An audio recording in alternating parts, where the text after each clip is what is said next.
Are there other recommendations that you would have for people if they're kind of on the fence, like I want to start, I know I need to do this, but I don't know, like it feels a little overwhelming?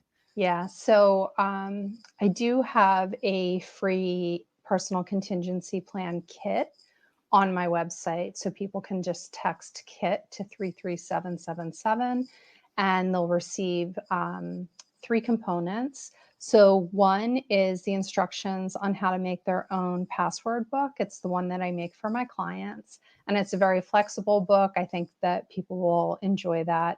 A lot of the materials are available on Amazon. And then you have my, my proprietary pages to put in there. And then the next item is a medical history form. So everybody can download that, update it with all of any prescriptions, herbs that you take, any pre-existing conditions, diagnosis dates, family history.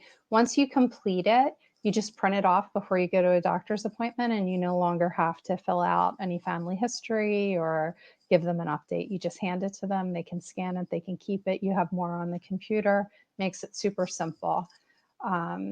And then the next item in there is a 12-question checklist to help people get started on creating their contingency plan.